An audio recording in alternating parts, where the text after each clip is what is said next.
Magandang umaga nga pala, halika kayo at samahan nyo nga pala ako sa aking buong isang araw.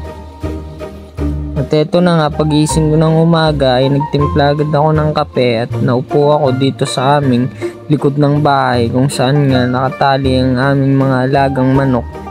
Nakakulong ang mga kalapati nila. Habang nakita ko naman itong aming aso na ito na si Apollo. Napakabibo nga pala niya mga idol, tsaka hindi rin siya marte sa pagkain, kinakain niya nga kahit ano. Ito nga ang aking asawa, nakita ko na nagluluto siya ng chicken baboy, fried chicken baboy, ay parang mali, chicken pala. At ito nga pala ang aking pamangkin, nakita ko na nagbabike siya. Bago nga ako umalis ay nilambing-lambing ko muna ang aking anak para nga hindi niya namalayan na ako'y paalis na. Dahil hahabol nga pala siya sa akin. Nag-spray na naman ako nitong ating pabango na nabili ko dyan sa Tiangge lang. Paalis na nga ako ng mga oras na yan kaya lumambing-lambing muna ako sa aking bunsuhan. Napakaganda nga pala niya at napaka-cute. Kaya naman sinara ko na ang aming magic pinto. Yan. Habang naglalakad kami, napaisip nga ako na bit itong anino namin ng aking bayaw ay sunod ng sunod sa aming dalawa. Nang malapit na nga kami dito sa store, ay pagkita nga namin ay bukas na yung pintuan dahil di nga nakatest yung aming katrabaho kaya binuksan na nila. At hindi pa nga ako nakakapagpalit ay may customer na ako agad. Kaya hanap na naman tayo ng item na nawawala. At ganito nga pala ako mag-assist mga idol. Yan, pagkatapos mag-assist ay tsaka naman namin tetestingin. At tinulungan nga pala ako dyan na yung katrabaho. At eto naman, to the inventory na naman tayo para nga hindi tayo mautusan ng ating manager.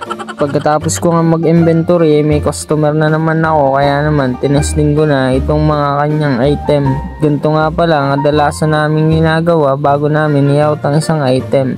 Tinulungan nga pala ako nitong aking katrabaho para nga daw sumama siya sa aking video. Kaya naman ngiti siya ng ngiti dahil nga napupugian daw siya sa akin. Sheesh! Joke lang, dahil nga masaya lang daw yung kanyang araw. Kaya eto naman, pagkatapos testing ibabalik ulit sa plastic. At eto nga, marami na namang order si customer, kaya naman binilisan ko na para i-prepare ito.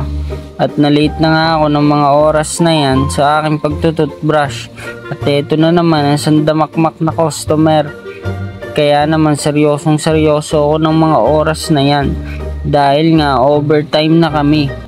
Wala ngang ubos ang aming customer maghapon. At ito nga ang pinakahihintay namin, ang magsarado. Kaya naman dali-dali ko nang pinatay ang mga ilaw para mabilis na rin kaming makauwi sa amin at makapagpahinga. Dahil nga medyo pagod rin kami. Habang pauwi na nga kami, nakita ko si Manong bakit ganun ang kanyang bike. Sa paglalakad nga namin ay nakita ko itong malunggay ni Mama. Kaya naman kumuha ako para ipasalubong ko nga sa aking asawa. Pagpasok nga ng kwarto ay nakita ko ang aking anak. Kaya naman lumambing agad ako dito. Maraming salamat. Please follow and share.